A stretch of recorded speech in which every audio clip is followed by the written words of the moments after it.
L'année dernière, je savais pas trop quoi faire après le lycée. Du coup, j'ai pas mal cherché et je suis tombé là-dessus. Un MOOC, c'est un cours en ligne gratuit et accessible à tous. Sur la plateforme Fun, j'ai trouvé tout un tas de MOOC consacrés à l'orientation.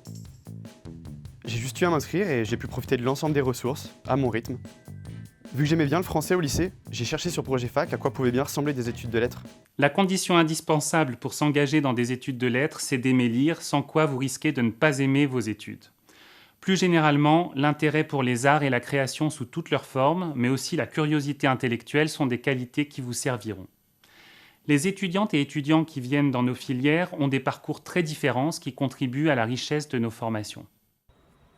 Quand j'ai annoncé à mes proches que j'allais à la fac, on m'a tout de suite dit « tu verras, c'est trop cool, tu auras du temps pour toi ». Parce que oui, la fac, ok, c'est environ une quinzaine d'heures de cours par semaine, mais c'est aussi beaucoup de travail personnel. Moi, je sais que particulièrement dans les langues, j'ai besoin, quand je rentre chez moi, de reprendre mes cours, de relire les dialogues, de m'entraîner à écrire les caractères chinois. Et je pense que ça, il faut le prendre en compte. Mais j'étais pas sûr de choisir les lettres, du coup j'ai préféré élargir un peu ma réflexion à d'autres formations en sciences humaines. Quand on parle de formation en sciences humaines, en fait, il s'agit de plusieurs disciplines. L'histoire, la géographie, les lettres, la sociologie, la psychologie font partie des sciences humaines. Il y en a bien d'autres. Vous voulez en savoir plus ?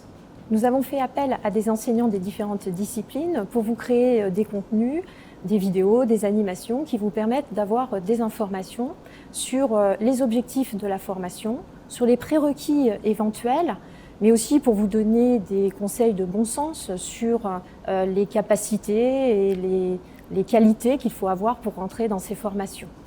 Ce panorama vous donnera également des indications sur les contenus disciplinaires, mais aussi les contenus méthodologiques, sur les compétences visées à la fin de la formation, ainsi que les milieux professionnels vers lesquels ouvre la formation. J'ai pu découvrir là où j'allais vivre et étudier, et ce que j'ai vu m'a vraiment donné envie. J'ai aussi compris que l'université allait me préparer à la vie professionnelle. Et j'ai pu découvrir des outils très concrets et très utiles pour la construction de mon projet.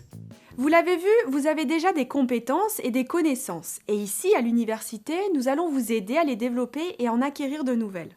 Chaque année, les universités accueillent de plus en plus d'étudiants qui ont soif d'apprendre et de découvrir. L'université est un lieu de savoir, mais aussi de rencontres et d'échanges. L'objectif premier quand vous entrez à l'université est votre diplôme. Mais votre objectif final, beaucoup plus important, est votre métier et votre emploi futur.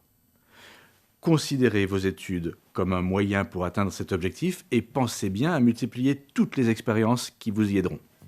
Tout ça en suivant un MOOC, tranquillement depuis chez moi. Alors n'hésitez plus, faites comme moi, connectez-vous.